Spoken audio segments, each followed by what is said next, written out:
sometimes. The most expensive mistake a man can make is assuming that a person's worth is defined by the uniform they wear.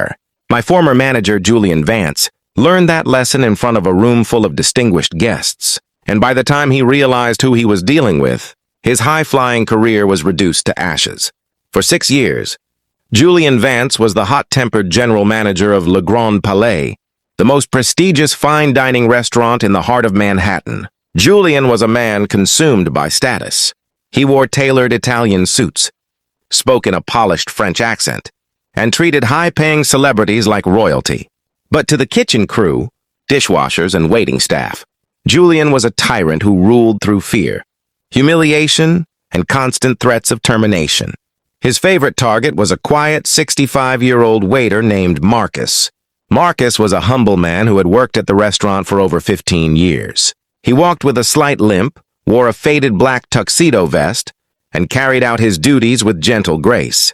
While Julian chased after rich socialites, Marcus took genuine care of every guest who sat at his tables. He remembered their names, their favorite wines, and always greeted the staff with a warm, comforting smile. Despite Marcus's flawless track record, Julian despised him.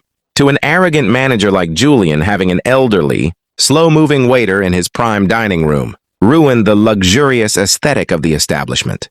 Everything reached a breaking point on a rainy Friday evening in mid-December. The restaurant was completely booked. In the center of the main dining room sat table 12, reserved for a powerful real estate mogul and his wife.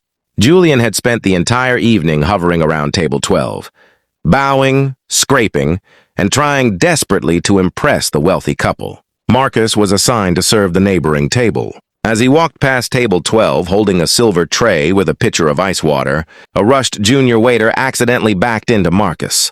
Marcus stumbled slightly, trying his best to balance the heavy tray, but 3 drops of water splashed off the rim and landed directly onto the sleeve of the mogul's expensive suit jacket. The client didn't even flinch. It was barely a drop of water. But Julian saw it from across the room. Julian rushed over like a predator seizing an opportunity. "What on earth are you doing, you incompetent old fool?" Julian screamed, his voice booming through the quiet, elegant dining room. The entire restaurant fell silent. Cutlery stopped clinking, and every high society guest turned around to stare. "Mr. Vance, I am so sorry," Marcus said calmly, bowing his head. "It was an accident. I will gladly fetch a clean napkin." "Shut your mouth," Julian barked, stepping so close to Marcus that his face turned bright red. "Look at this jacket. This suit costs more than you make in 6 months. You are an old, clumsy, useless old man who belongs in a retirement home, not in a world-class establishment." Julian snatched the silver tray out of Marcus's hands and threw it onto a nearby table with a loud crash. "You are fired, Marcus. Get out of my restaurant right now!" Julian sneered loudly, ensuring every wealthy patron heard every word. "And don't bother coming back for your final paycheck. I am keeping it to pay for the dry cleaning of this gentleman's suit. Now get your rags and get out before I have security throw you into the alley." The real estate mogul at table 12 looked uncomfortable. "Look, Mr. Vance, it's really not a big deal, just a drop of water." "No, sir. We have high standards here, and we do not tolerate trash like him," Julian interrupted proudly, bowing to the client. I stood near the kitchen doors, watching Marcus closely. Tears didn't fall from his eyes. He didn't shout back or plead for his job. Marcus simply took a deep breath, adjusted his spectacles, took off his name badge, and laid it neatly on the host stand. He looked Julian straight in the eye with a look of quiet dignity, and walked out into the freezing rain. Over the next 2 days, Julian was insufferable. He bragged to the staff about how he had cleaned up the dining room by getting rid of Marcus. On Monday morning, an urgent email was sent to all staff members. The anonymous holding group that owned Le Grand Palais announced an emergency mandatory meeting in the main dining hall. Rumors swept through the staff that the restaurant had been sold over the weekend to a mysterious private investor for $25 million.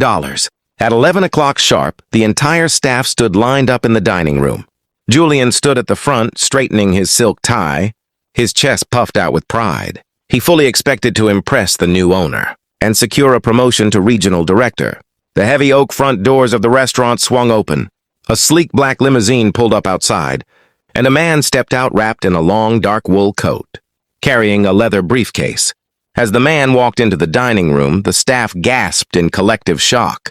It was Marcus. He was no longer wearing his faded waiter vest. He wore a perfectly fitted charcoal suit, polished leather shoes, and walked with absolute authority. Beside him walked two senior corporate attorneys. Julian's jaw dropped. A nervous, hysterical chuckle escaped his throat. "Marcus, what is this ridiculous joke? Did you come back to beg for your job? Security, get this guy out." "Silence, Mr. Vance," the lead attorney ordered firmly, stepping forward and placing a thick stack of certified acquisition papers onto the head table. "Mr. Marcus Miller is not here to beg for a job. As of 8 o'clock this morning, Mr. Miller's private investment trust completed the full cash purchase of Le Grand Palais and all its subsidiary properties." The room grew dead silent. Julian turned pale as a sheet, staring at the legal seals on the paperwork. This is impossible. He was a waiter. He worked for $12 an hour. 40 years ago, Marcus spoke up, his voice rich, calm, and commanding. "I was the co-founder of a national hospitality and real estate group. When I retired 15 years ago, I didn't want to sit at home in an empty mansion. I loved the art of service. I loved making people happy through food. So I took a job as a waiter right here without ever revealing my background." Marcus stepped closer to Julian, looking at his former boss with calm eyes. "I served at these tables for 15 years because I cared about this restaurant and its people," Marcus continued. "Over the last 6 years, I watched you bully dishwashers, insult young waitresses, and abuse anyone who couldn't fight back. On Friday night, when you humiliated me over 3 drops of water, you proved that you do not care about hospitality. You only care about power." Julian began to sweat profusely. Trembling, he dropped to his knees right in front of Marcus. "Mr. Miller, Marcus, please, I am so sorry. I didn't know. I was stressed. Please, I have a mortgage. Don't fire me." Marcus looked down at him with quiet sorrow. "A man who treats people like dirt, when he thinks he holds power, does not deserve to lead. You told me on Friday that I was fired and that my services were no longer needed. Today, Julian, those exact words apply to you." Marcus turned to the lead attorney. "Mr. Vance is to be escorted off the property immediately. Furthermore, issue full back pay to all staff members who were unfairly docked wages under his management." The staff burst into cheers as 2 security guards took Julian by the arms and led him out of the building, weeping and ruined. Marcus then turned to the remaining team with a warm smile, picked up a serving tray and said softly, "Now, let's get back to work and treat everyone who walks through those doors like family." Julian Vance lost everything because he judged a man by his apron, and Marcus Miller proved that true royalty isn't defined by the title you hold, but by how you treat those who serve you.